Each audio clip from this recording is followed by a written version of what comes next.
afternoon. I'm Victoria Marshall with the latest news from the Washington Watch news desk.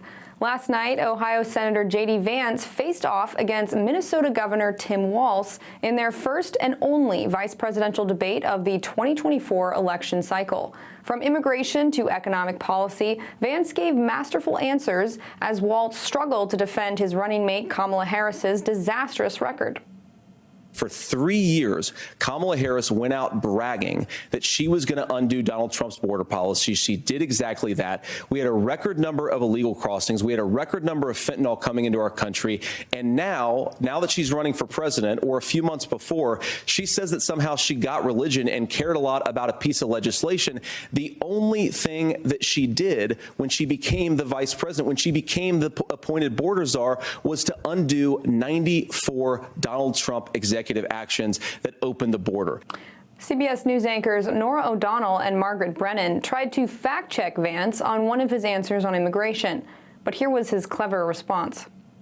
Just to clarify for our viewers, Springfield, Ohio does have a large number of Haitian migrants who have legal status, temporary protected status. Well, Margaret, but thank you, Senator. We have so much to get to. Margaret, I think it's important because we're going to turn out of the economy. Thank you, Margaret. The rules were that you guys weren't going to fact check, and since you're fact checking me, I think it's important to say what's actually going on.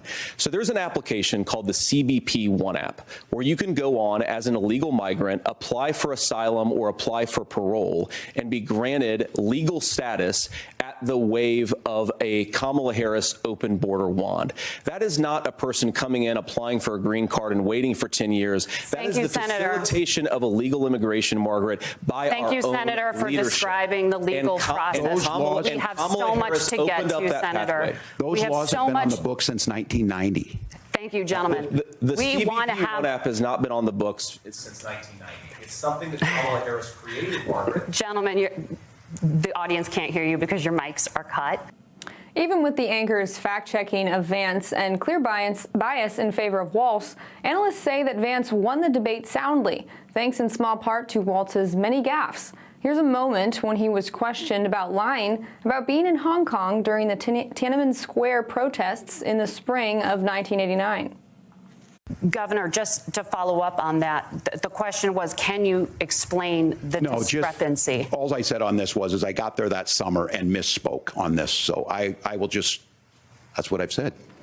And in other election news, the battleground state of Arizona has discovered an additional 120,000 registered voters lacking citizenship on its voter rolls. Arizona's Secretary of State Adrian Fontes revealed in a press release Monday that the state had found approximately 120,000 additional registered voters lacking documentary proof of citizenship, bringing the estimated total of such voters to 218,000 in Arizona. And in Arizona, voters registering via state registration form must show documentary proof of citizenship to vote in state and local races. Individuals who are unable to provide such documentation are registered as federal-only voters and can only cast ballots in federal races. The secretary said that the Arizonans affected will still get to vote with a full ballot that includes state and local races in November's general election, thanks to a decision last week by the Arizona Supreme Court. After the election, state officials will contact the affected voters and ask them for information regarding their citizenship status. Fontes said most of the affected voters are registered Republicans. And in international news, fighting between Israeli and Hezbollah troops continues in southern Lebanon, a day after Iran fired roughly 200 ballistic missiles into Israel. The missiles were mostly intercepted by Israel's air defense system. Israeli Prime Minister Benjamin Netanyahu said Iran made a big mistake and would pay for it. On Wednesday, President Joe Biden told reporters he would not support an attack by Israel on Iranian nuclear sites, saying Israel's response to the missile barrage must be proportional. And those are today's headlines. I'm Victoria Marshall. Up next is Washington Watch with Tony Perkins. We'll see you tomorrow with more news.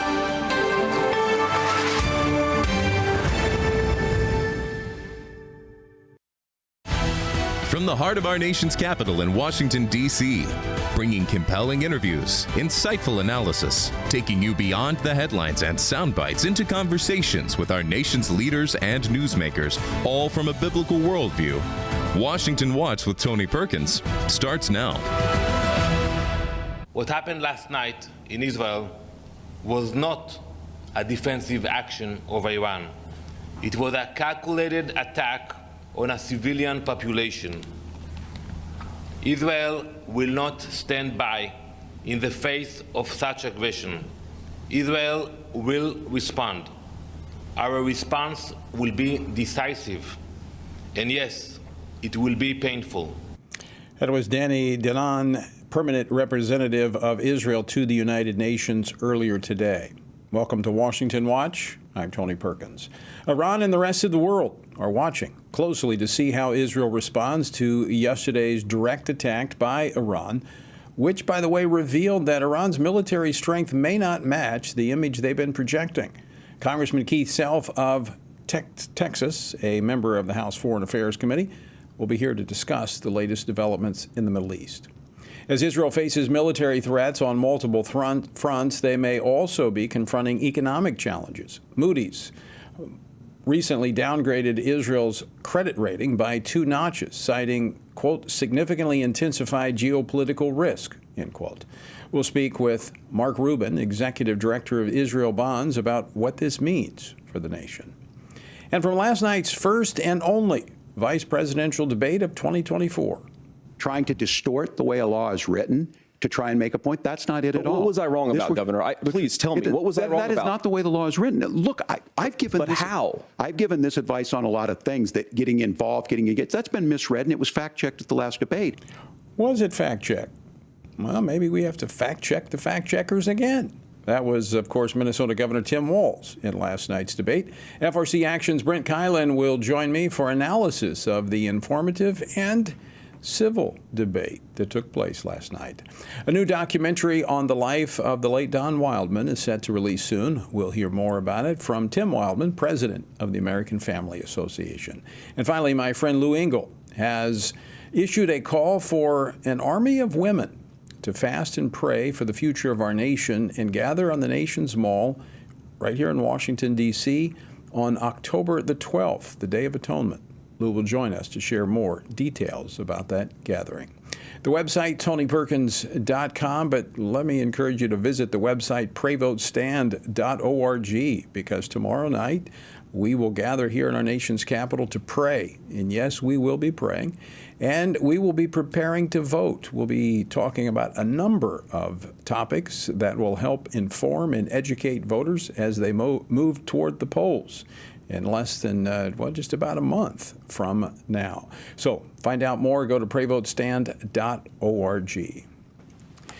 The candidates for U.S. Vice President, Senator J.D. Vance of Ohio and Minnesota Governor Tim Walz, faced off in New York City last night for the first and only vice presidential debate of the 2024 election season.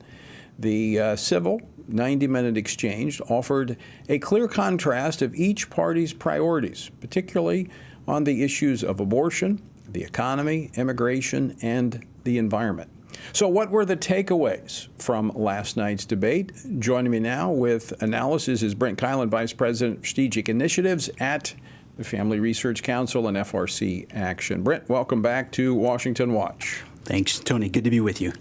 So let's jump right into this to the debate. What were the major takeaways for you?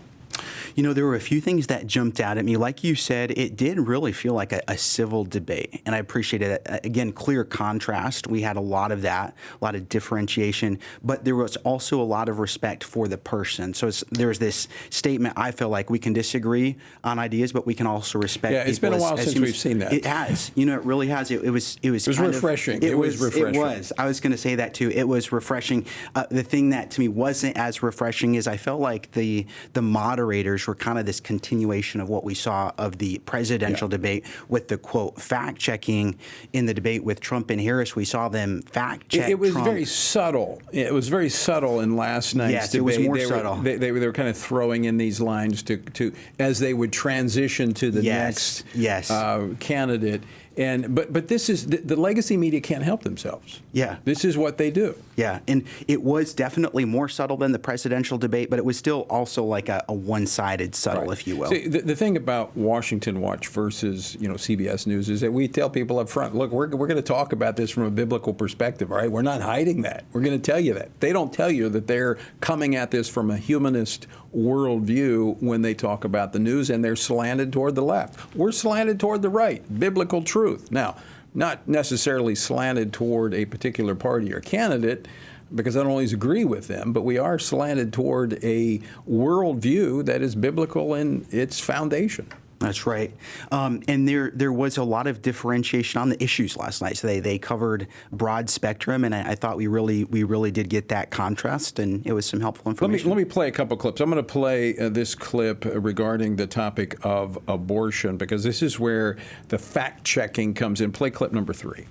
After Roe versus Wade was overturned, you signed a bill into law that made Minnesota one of the least restrictive states in the nation when it comes to abortion.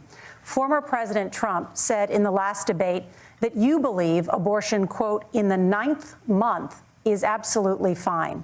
Yes or no? Is that what you support? I'll give you 2 minutes. That's not what the bill says, but look, this issue is what's on everyone's mind. Donald Trump put this all into motion. All right, so that's not what the law says. He just moves on, doesn't talk about it. J.D. Vance, he presses in. Clip 6. As I read the Minnesota law that you signed into law, the statute that you signed into law, it says that a doctor who presides over an abortion where the baby survives, the doctor is under no obligation to provide life-saving care to a baby who survives a botched late-term abortion. That is, I think, whether you're pro-choice or pro-abortion, that is fundamentally barbaric. Okay, you see me? No, that's not true. That's not true. This continues. Clip 8. Trying to distort the way a law is written to try and make a point, that's not it at all. What was I wrong about, Governor? Please tell me, what was I wrong about? That is not the way the law is written. Look, I've given But this, how? I've given this advice on a lot of things, that getting involved, getting engaged, that's been misread, and it was fact-checked at the last debate. Okay, it was fact-checked. Brent, let's fact-check the fact-checkers. What does the law say?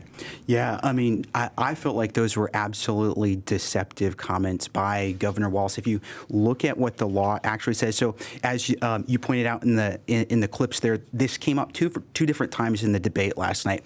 One was in the context of, do you actually support abortion through all 9 months? That was one. Then later, J.D. Vance circled back to that born alive abortion survivors protection issue. So if you look at the born alive issue, Governor Walz has signed state legislation on this. Now, they asked him the question about that. J.D. Vance says, by my reading, please explain how I'm wrong. This is what it looks like it does. But what the law did, Tony, is it removed the words to preserve the life and health of the born alive infant. I can quote you the statute. This was subdivision 1 of Minnesota statute 145.423. It removed that phrase, quote, to preserve the life and health of the born alive infant, end quote, and just left the word care, not even medical care. That's such a broad term. So this was a very deliberate law change. Maybe they didn't realize the ramifications, but that is just astounding that you would deny that. So Minnesota joined the ranks of about a dozen states that have no laws protecting children, babies that survive an abortion and are born alive. That is absolutely correct. That's absolutely correct. But that's what the fact checker said we were wrong in when I flagged that in the last debate. Well, and it's interesting because you see this strategy playing out after the last debate. You have, Kamala Harris saying, "Hey, late-term abortion just doesn't happen. It's not a thing." Governor Walz is really parroting the same strategy where they're like, this doesn't happen. They can't defend it, and so they want to get away from it. And they're trying. It's an absolute dodge. If you look at what else he did as governor, Tony, getting back to that question, and they gave him the chance to say, what's your actual position? What do you support? Former President Trump said you support through all 9 months. Do you support that? He didn't even say, I don't support that. He just said, again, that's not what the law does.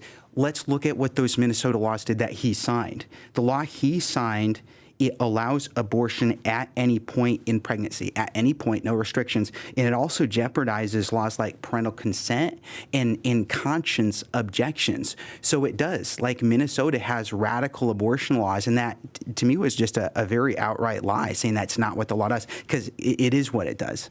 I actually think that in large part is why he was selected as her running mate.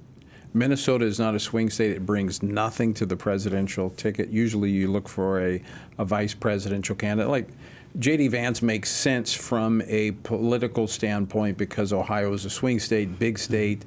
It would have made more sense to go to Pennsylvania. Shapiro would have been a better, pick from a political standpoint. When I say political, electoral standpoint, when you look at the Electoral College. The only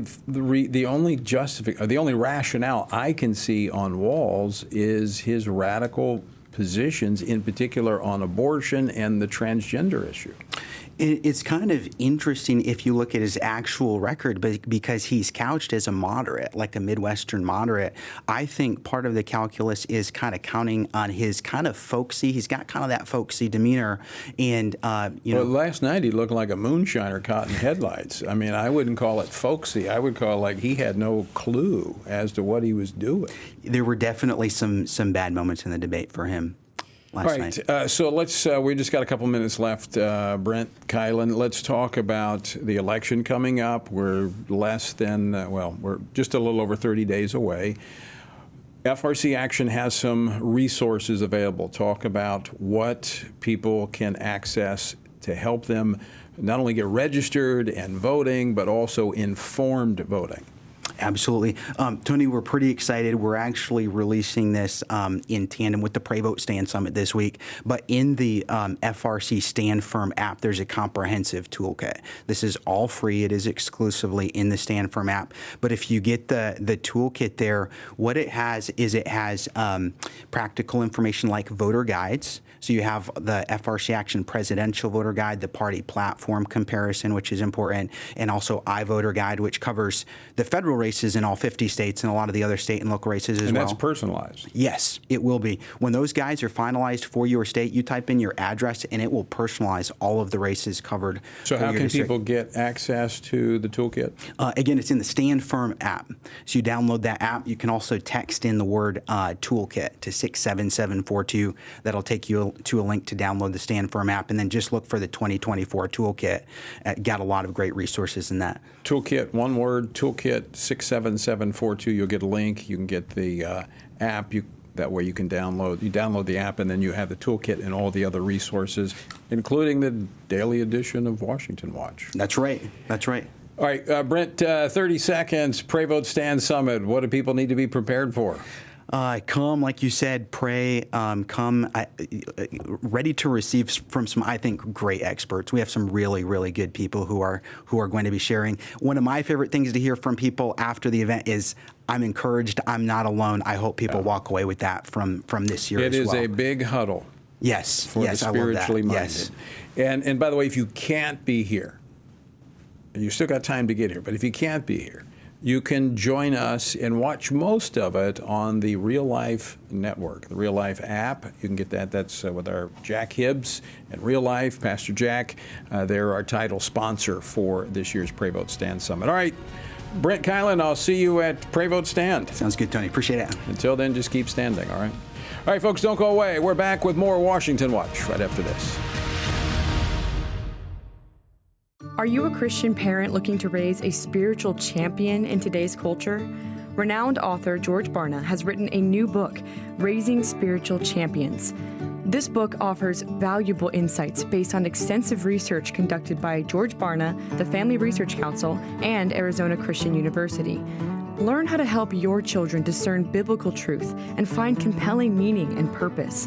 Don't miss out on this essential resource for parents. Order your copy today. Hello, I'm Jody Heiss, president of FRC Action. Here in America, we thank God for the right to vote, and we can all agree on the importance of this upcoming election. Many of us want to support candidates who share our values, but we're not comfortable supporting the big national political organizations. Well, we have a solution for supporting candidates through FRC Action's Faith, Family, and Freedom Fund. Being a super PAC, it allows for unlimited individual and corporate donations, so we can endorse and fund campaigns for people who share our values. By giving to this fund, we're able to pull all of our contributions together and support and endorse like-minded candidates. That's how we move the needle. So let's be the best stewards possible and get the most out of our political contributions by uniting our efforts. For more information or to contribute, visit faithfamilyfreedomfund.org. Thank you so much, and God bless you.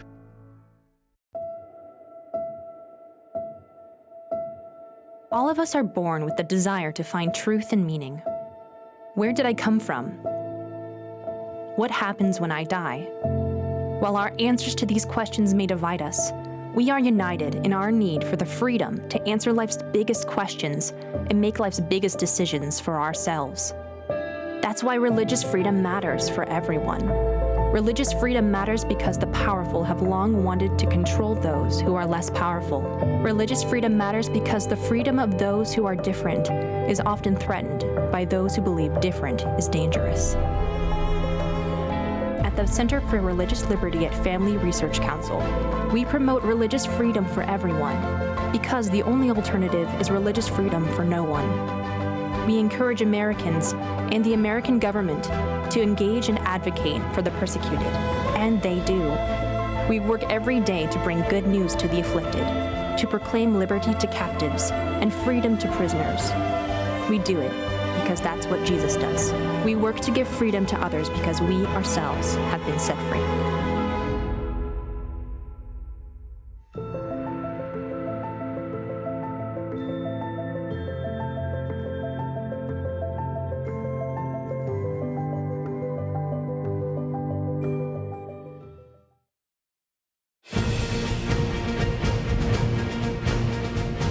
PrayVoteStand.org. That's where you can find out all the information about the summit that begins tomorrow night here in our nation's capital. Well, Israeli forces continued battling Hezbollah at close range in southern Lebanon today, with Israel losing at least 8 soldiers since the combat began in Lebanon about 48 hours ago. Now, this comes as Israeli Prime Minister Benjamin Netanyahu considers Israel's response to the barrage of missiles that Iran fired on his nation yesterday. Now, President Biden said he does not support an attack by Israel against Iranian nuclear sites, claiming he wants Israel to respond in proportion. Joining me now to discuss the latest is Congressman Keith Self. He serves on the House Foreign Affairs Committee and the Veterans Affairs Committee. He represents the 3rd Congressional District of Texas. He's retired from the United States Army and actually served with the IDF. Congressman Self, welcome back to Washington Watch. Great to be here, Tony. Thank you. So let me ask you this question. When you have a nation that is firing ballistic missiles, just under 200 ballistic missiles at civilian populations, I saw a friend of mine sent me video of the missiles being intercepted over Tel Aviv. What's proportional in your response? I'm not sure that the Israelis, Bibi personally, is going to use that word. Proportional is he is serious about this.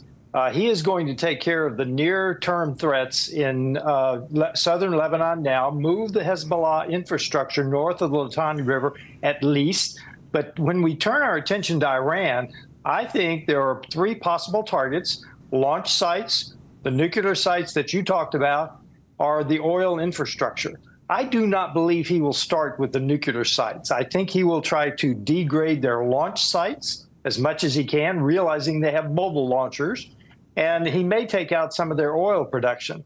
That's my opinion. I think that one of those 2 will be the target, and it will be significant.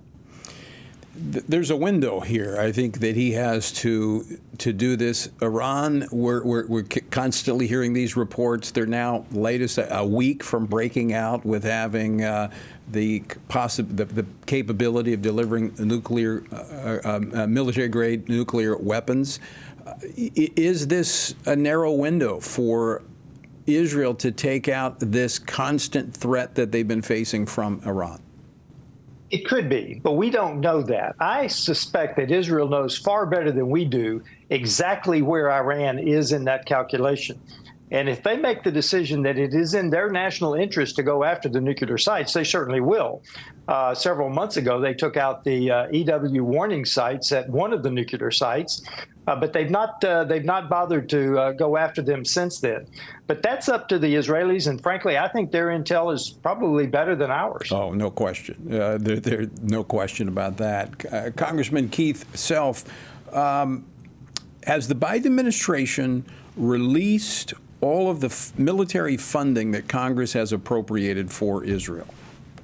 They haven't released the funding in terms of weapons systems. They have been slow rolling their support for Israel ever since the October 7th attack. Look, the State Department is historically and traditionally anti-Semitic. We're seeing that play out in the Biden government today. They've been slow rolling support. I had a letter today that 5 of my colleagues joined with me telling President Biden to release the supplies that we have approved as Congress, that we've appropriated, and also to start enforcing the sanctions on Iran. Because if you remember, Tony, Iran was broke when Trump left office. They now have almost $100 billion in reserves. So those two things we demanded of President Biden today, 6 of members of Congress, and we're going to see what his response is, but we must stand with them against the primary sponsor of terrorism in the Middle East. I mean, maybe I've missed it, but most of his limiting language is focused on Israel. Oh, absolutely. That is very clear that they are not supporting Israel as the U.S. has traditionally done. I believe that we need to break loose this supply, because if Iran and Israel do go to major fisticuffs, a major war, they're going to need our support, and they're going to need it now. Now, they've got a great suite of air defense systems, Iron Dome, David Sling, and Arrow, and they're doing a magnificent job. But if you go to a major regional war, it's going to require more, and that's up to us. You brought that up. I've got a graphic of the Israeli defense missile system, the Arrow 3, Arrow 2, the Iron Dome. I've actually personally seen that in operation when I've been there during one occasion a few years back. David Sling, but this is very expensive. And Arrow, the Arrow 2 missiles, the defensive missile system, those are $3.5 million each. The David Sling is about $1 million. Iron Dome about $100,000. Is any of that being held up from going to Israel? I don't know specifically. I know that we deployed some of our Iron Dome rounds to Israel, so I don't know the specifics on that. I think that our supplies are the more mundane military supplies, because those are Israeli products. It may be production of the actual rounds, but I've not seen that in writing, so I can't answer your question. But the point is, they're also involved in the near combat in Lebanon. They're still cleaning up Gaza, and now they have a law enforcement action in West Bank, and they still have Houthis firing rockets at them from Yemen. So I believe, and that's the reason I think they'll go after the launcher sites and maybe the oil production, is the nuclear, and again, their intel on nuclear is important. But what they're trying to do now is to take care of the threats around them, the immediate threats in their neighborhood. Right. Last question. One of the items they were holding up, the Biden administration was holding up, was the 2,000-pound bombs, the bunker-busting bombs. Is that still being withheld? Because that obviously is very important if they go deep into Iran, into Tehran. Well, I don't know if they're still holding them up, because you might have read they put like 80 of those on top of Nasrallah, and they dug that hole deep to go get him. If they're using them 80 at a time to get one of the leaders, they're going to use them up faster, and we're going to have to resupply them. So I will tell you, their usage just in that one action was dramatic. Putting 80 in one hole, to me, I've never heard that number. So they're going to need to resupply and quickly if they're going to start using those things against the leaders. And frankly, I believe the Ayatollah is probably in a bunker somewhere waiting his turn. Yeah, he's like a groundhog, I would imagine. All right, Keith Self, always great to talk with you. Thanks so much for joining us today. Thank you, Tony. All right, folks, don't go away, because when we come back, Israel is not only facing a military foe, they're facing some economic challenges. We're going to talk about Israel bonds and how you can help Israel next. Everything we do begins as an idea. Before there can be acts of courage, there must be the belief that some things are worth sacrificing for. Before there can be marriage, there is the idea that man should not be alone. Before there was freedom, there was the idea that individuals are created equal. It's true that all ideas have consequences, but we're less aware that all consequences are the fruit of ideas. Before there was murder, there was hate. Before there was a Holocaust, there was the belief by some people that other people are undesirable. Our beliefs determine our behavior, and our beliefs about life's biggest questions determine our worldview. Where did I come from? Who decides what is right and wrong? What happens when I die? Our answers to these questions explain why people see the world so differently. Debates about abortion are really disagreements about where life gets its value. Debates over sexuality and gender and marriage are really disagreements about whether the rules are made by us or for us. What we think of as political debates are often much more than that. They're disagreements about the purpose of our lives and the source of truth. As Christians, our goal must be to think biblically about everything. Our goal is to help you see beyond red and blue, left and right, to see the battle of ideas at the root of it all. Our goal is to equip Christians with a biblical worldview and help them advance and defend the faith in their families, communities, and the public square. Cultural renewal doesn't begin with campaigns and elections. It begins with individuals turning from lies to truth. But that won't happen if people can't recognize a lie and don't believe truth exists. We want to help you see the spiritual war behind the political war, the truth claims behind the press release, and the forest from the trees.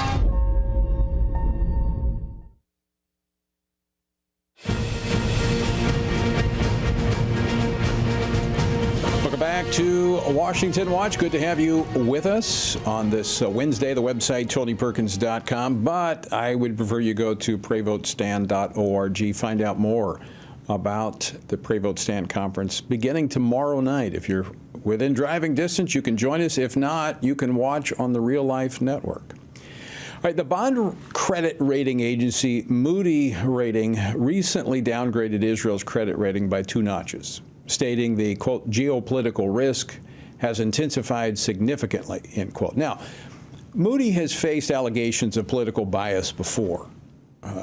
Might not remember this, but back in 2016, they warned that a Trump presidency would significantly hurt the U.S. economy. Well, were they wrong? So is this more political bias? Joining me now is Mark Rubin, Executive Director of Israel Bonds, which has been delivering returns to investors, rain or shine, for more than 70 years. Mark, welcome to Washington Watch. Thank you. Thank you so much for having me. So, Mark, let me ask you this question. This downgrade from Moody, not only did they cite the geopolitical environment right now with the war going on now for a year, but they also pointed to judicial reforms. Is this politically motivated? What's behind this? Well, I don't think I can comment on what motivates them, but I can comment on the fact that we have seen record sales of Israel bonds since October 7th. People have demonstrated their full faith in the state of Israel to always return on the investment, both the interest required as well as the principal when the bond matures. In fact, throughout its entire time of selling bonds since 1951, Israel Bonds has never missed a payment of principal or interest, whether in times of war or relative peace. Well, let's talk about the bonds, because you and I, we actually had lunch together at a Bojangles not too long ago. My kids will love to hear that. But the reality is this is a great way to stand with Israel. And we're seeing churches, businesses, governments, state governments standing with Israel through this difficult time by buying bonds. Talk about that. Well, I have to say that we have unprecedented support, and I'm proud to say that the College of the Ozarks made a significant investment in Israel bonds. You may know them. They're a small Christian college in Missouri. We welcome them to participate in our program. And also, we are bipartisan in the support that we receive from governments across the country. For example, the state Treasurer of Florida, Jimmy Patronis, is a Republican, and he, on behalf of the state of Florida's Treasury, invested over $250 million in Israel bonds since October 7th. And even locally in Palm Beach County, Florida, Joe Abruzzo, a Democrat, is now the largest investor of Israel bonds in our history. Palm Beach County owns a portfolio of $700 million, which is a record, and he was thanked personally by the president of Israel for making that record amount of investment. I think my home state of Louisiana has also bought bonds, Israel bonds. Yes, sir. It's a financial investment. I mean, this is not it is supporting Israel at a time of need, but all of these entities are getting a return on this investment. Yes, absolutely. And they are both our state treasurer and our clerk, who makes the investments here in Florida, are quick to note that the most important thing is the fiduciary responsibility they have. And since we have never missed a payment and we pay above U.S. Treasuries, these are things that qualify them to be a qualified investment that they are happy to make, because I can tell you that Palm Beach County is going to announce a record amount on their investment portfolio for 2024 of over $225 million. And they attribute a lot of that to Israel bonds, which they made over $35 million from in the past year. Mark, let me ask you this question. How is Israel bonds observing the one-year anniversary that is coming up next week of the Hamas brutal terrorist attack on Israel? Right. We're having a special program on October 7th. We announced this week the launch of a new Invest in Life. It's a global initiative dedicated to commemorating October 7th. The campaign invites supporters to invest $107 or more in Israel bonds as a tribute to the fallen soldiers and hostages who are still in captivity, the murdered civilians and the survivors of that day, as well as those affected by the ongoing war against terrorism. And on that solemn anniversary of October 7th, Israel Bonds and ILTV join forces to share valiant stories, honor precious lives massacred on that horrific day, and commend the brave defenders who have safeguarded Israel's security for the last 365 days. You can, if you'd like to see it, you can register for it at https://bit.ly/4EQOA41. It's up on the Israel Bonds website at israelbonds.com for further information. And we'd love to welcome all of your viewers to join us in that special program. Israelbonds.com. Israelbonds.com. Folks, that's where you can go. If you miss that, go to TonyPerkins.com. We'll have a link up there as well. But I strongly encourage you to make an investment in the nation of Israel. Stand with them. This is it's a very practical way to do this, to make a bold statement, but you're also getting a return on your investment. Mark Rubin, I want to thank you for joining us, and look forward to talking to you again in the future, and look forward to helping you reach even, we didn't get to talk about it, but churches can make significant investments as well. And we'll talk about that next time. Mark, thanks for being with us. Thanks for having me. Thank you so much. All right, folks, IsraelBonds.com. Great way to stand with our friends in Israel. And you'll be blessed. Those who bless Israel will be blessed. I tell you what, I have more confidence in investing my money in Israel than I do in the stock market here in the United States, given what's happening in our country, how we're floundering as a nation in terms of our direction. All right, don't go away. We're coming back with more Washington Watch right after this.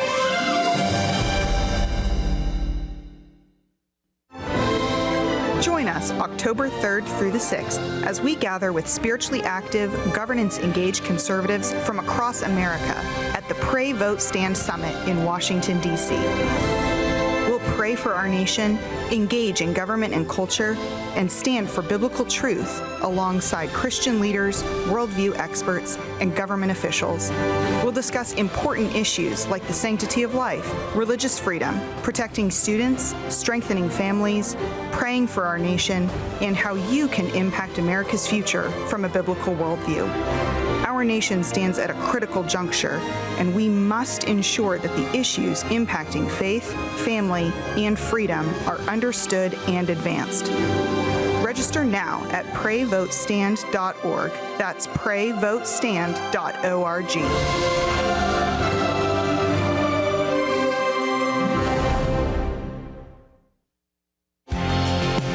Jesus said in John 15, "These things I've spoken to you, that my joy may remain in you, and that your joy may be full." In 2024, in these divided and uncertain times, how can this be possible? By abiding in Him through His Word.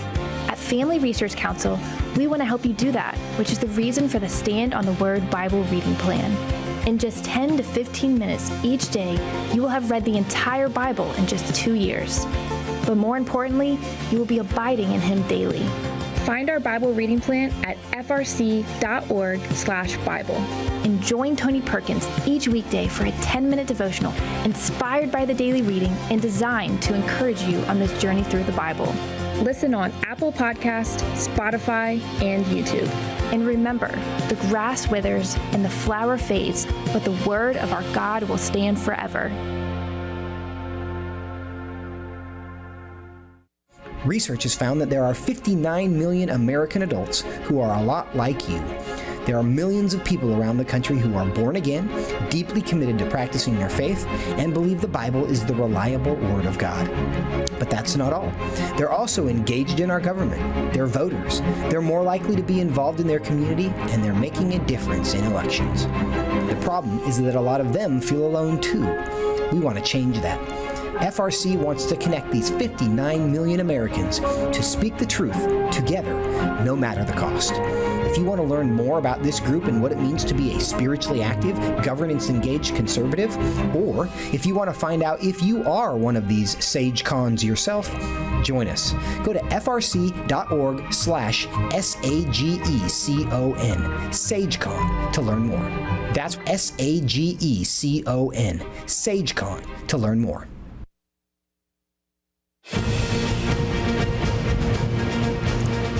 Welcome back to Washington Watch. Our word for today comes from Ecclesiastes chapter 3. Moreover, I saw under the sun that in the place of justice even there was wickedness, and in the place of righteousness even there was wickedness. I said in my heart, God will judge the righteous and the wicked, for there is a time for every matter and for every work. Now, sadly, in this fallen world, injustice is ever present. Instead of a blindfolded Lady Justice overseeing the fair scales, truth has been gagged and justice, as we know it, has been mugged. But our hope should never rest in man's justice, which is flawed and incomplete. Rather, our trust is in the justice of God, a justice that is coming, where every person will be held accountable. This eternal perspective assures us that the books of justice remain open and no injustice across the generations can be hidden from the omniscient judge of all the earth, who will have the final word at the final judgment. To join us on our journey through the Bible, text Bible to 67742. For Christians in the 21st century, signs of cultural degeneracy and decay are all around us. We see this from Hollywood, corporate advertising, politics, and now in our schools. But those of us who have been around a little longer know this is nothing new. Cultural and spiritual battles have always taken place. And a new documentary, a film called Culture Warrior, Don Wildman in the Battle for Decency, explores the founding of the American Family Association, which grew from the founding of the National Federation for Decency back in 1977, leading to Don Wildman quickly becoming a feared figure among network TV executives and advertisers. Gifted with a tremendous amount of common sense, shrewdness, and spiritual determination, Don's stand for righteousness continues to inspire and activate countless believers today. And it was a privilege of mine to have Don as a friend and in a way, a mentor. Joining me now to discuss this is Tim Wildman, president of the American Family Association and American Family Radio. Tim, welcome to Washington Watch. Hey, Tony, good to be with you today. Hey, congratulations on the film which just premiered this week. Tell us about it. Well, it's a film that it's about my dad, as you said, Don Wildman, who was one of the first leaders in what you would call the pro-family movement back in the 70s, along with, others like Dr. James Dobson and Dr. D. James Kennedy and the LaHaye's and Phyllis Schlafly. There are others that I could name, but those are some of the names. They're kind of what I call the Mount Rushmore evangelicals. I mean, they were the leaders, and it was a privilege of mine to get to work alongside all of them when I first came here to Family Research Council 21 years ago, working with your dad with the Arlington Group and his leading of a national effort. So he's been at this for a long time. Right? Yeah. Dad started in '77 and gained a lot of national notoriety. He was, on ABC News Nightline with Ted Koppel. He was on the Phil Donahue show. These were big news shows back in the day. Meet the Press. You've been on some of those, Tony. But a lot of what Dad saw was a cultural and moral decline going on in America, and he wanted to try to do something to stop it, or at least to hold it back. Because he knew, as others did, who were looking into the future at that time, that if America began to reject the Judeo-Christian heritage of our country, of our founders, we would eventually end up kind of where we are now. And if we don't change, it's going to get even worse in terms of, the social ills that we see facing us, the decline of the family, sexually transmitted diseases, criminal activity, things that happen when the social mores break down. Dad could see that was what was ahead. And so anyway, this film, though, documents my dad's life and the ministry of NFD, which became American Family Association. And so we encourage people to go watch the trailer. Now, where can they can see the trailer where? Yeah, the trailer is at culturewarrior.movie. Okay. You rarely hear a .movie, but it is culturewarrior.movie. It's the trailer. The full film will be coming out, I think, in a few weeks. People can go watch that there, and it's really remarkable. I know you knew my dad, Tony, as you said. It's really remarkable what God did in his life to give him the tools and the skills that one would need to form an organization the size of American Family Association. Dad was a visionary, but he was also the kind of guy that could put things together. Some people are visionaries, but they don't have any common sense. Some people have a lot of common sense, but don't have any vision. And he always said God blessed him, with the ability to put things together, to get things done, and to organize and to be effective in the culture. What really I really enjoyed getting to know your dad was that coming from Tupelo, some people took him as a country bumpkin.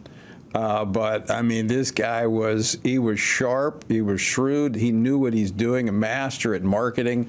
And, I think I've told you this story about one of his first books someone handed to me back when I was in the anti-terrorist business. And little did I ever think that I would be working alongside Don Wildman in years. Oh, the man the networks love to hate? Yeah. That's the book? Yeah. But I wanted to go back to something you just said here, Tim, a moment ago. You said, he was trying to prevent what we see actually happening today. Yeah. And some would say, well, see, look, it didn't do any good. Here's what I think people need to understand. Christians, we've been called to be salt and light. Right. Both. Salt preserves and slows decay. Doesn't prevent it, doesn't keep it from happening, but it slows it. Can you imagine what our country would look like if Don Wildman hadn't been there, American Family Radio had not been there, in the other Christian ministries that have, I mean, we've been here 40 years in our nation's capital. No, absolutely. What you guys do in the political arena, in the government arena, what we do to help in that arena to the extent that we can, what we do in the social moral values arena, to hold back the tide of wickedness, of evil. I mean, that counts for something. I mean, it does. And I remember back in, during the 80s, Dad's work and others was able to get, I think, pornographic magazines, 20,000 convenience stores and drugstores removed them from their shelf. Well, how many I remember that. People, how many lives were prevented from getting into that mess? Tim, final question for you. When you were growing up, your dad was doing this. What did you think when your dad launched into this? I mean, left his church, started this new ministry. What were you thinking? Well, I was, because I would have been about 14 years old. So I was thinking, what exactly is this going to look like? Because I knew what a church looked like, and Dad was the pastor of the First United Methodist Church in South Haven, Mississippi, and he had been a pastor for 9 years. So I know what that looked like. But then we go from that to working out of our home, with an offset machine, a printing machine, for those who don't know, a telephone, and that was where his office was.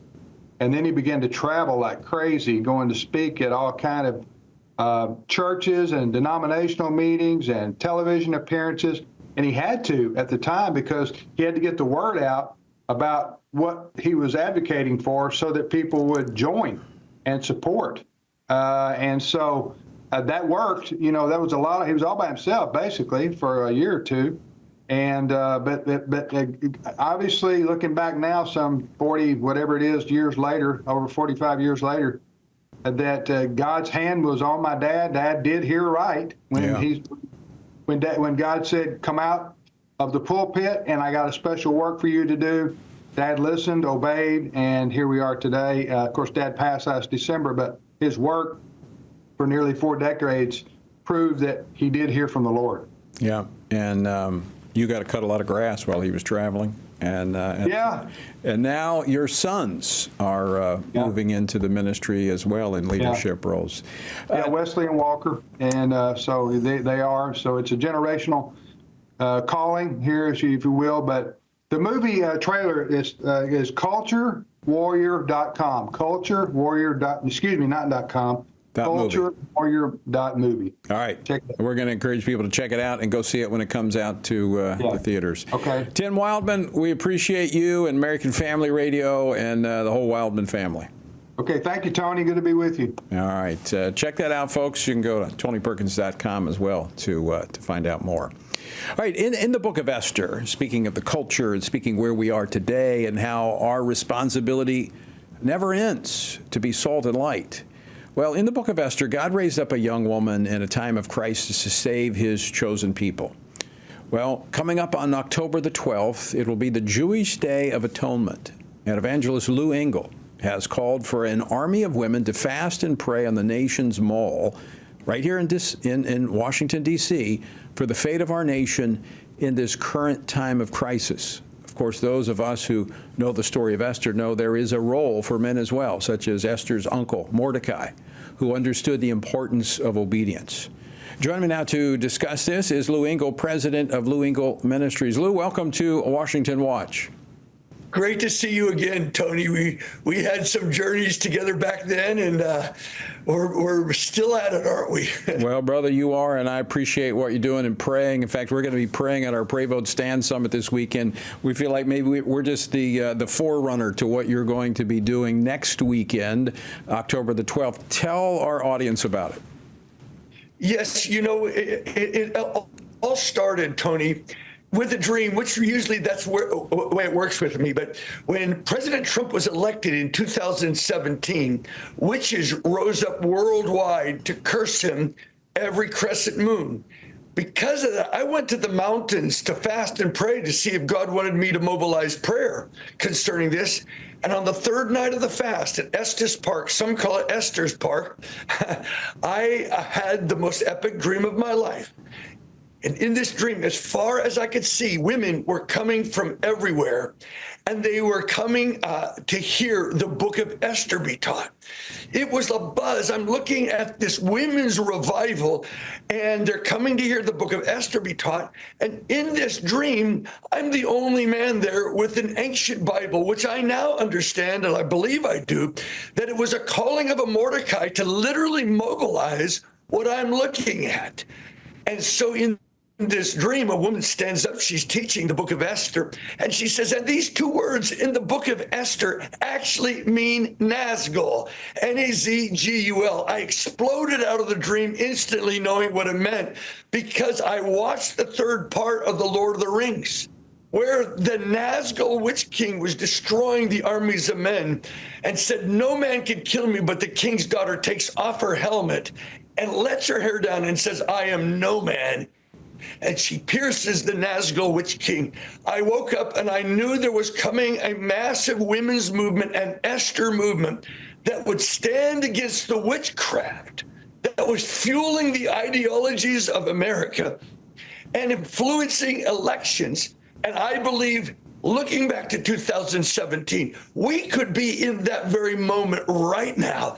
A massive Esther movement. Who would have guessed that when we were mobilizing for this, Tony, who would have guessed that October 7th would take place and a major world Haman anti-Semitism would rise up? I think we're striking a divine moment for a solemn assembly. Now, who knows? Maybe God can turn this thing. Amen. So you're calling women to come to our nation's capital. Can men participate in this as well? Yes, we're saying every man a Mordecai, every woman an Esther. It's never been just women, just men. We're trying to bring these together, but the story of Esther is Mordecai is deeply entrenched in the storyline, taking a stand against false ideologies, and that's where we're standing there. So men and women, it's a 10-hour gathering from 9 to 7. It's a sacrifice. It's the Day of Atonement, Yom Kippur. It's the only day the Jews were called to fast. It is a fast. Derek Prince talks about in the days of crisis, God releases solemn assemblies that can turn. Joel chapter 2, he says, Esther, her fast shifted history. We're believing even this day could actually shift things, even elections, and bring forth a new day of revival. That's what we're believing for, Tony. Well, Lou, it's happened before, and we serve the God who is the same yesterday, today, and forever, so it can happen again. I just got about 45 seconds left. How can folks learn more about this event? Go to amillionwomen.org. amillionwomen.org. I'm so glad you're putting this on, because literally people, thousands of people watch you. You can drive in from North Carolina, New York. You can drive several hours and be here for that day. I believe it's a significant moment in the history of America, maybe a last stand. And folks, you can also text Esther to 21,000, Esther to 21,000, 21000. Text Esther to get more information. Lou Engle, my brother, always great to see you, and thank you so much for continuing to pursue God in all that you do. Thank you so much. I'm very honored to be with you, Tom. All right, my good friend, Pastor Lou Engle. So if you can make it, in fact, you might as well just come this weekend for the Pray, Vote, Stand Summit and stay all week. This city could use a lot of prayer. Find out more, go to TonyPerkins.com. All right, folks, out of time for today, but Lord willing, we'll have tomorrow, and we'll have more Washington Watch. But until then, I leave you once again with the encouraging words of the Apostle Paul found in Ephesians 6, where he says, when you've done everything that you can do, when you've prayed, when you've prepared, and when you've taken your stand, by all means, keep standing.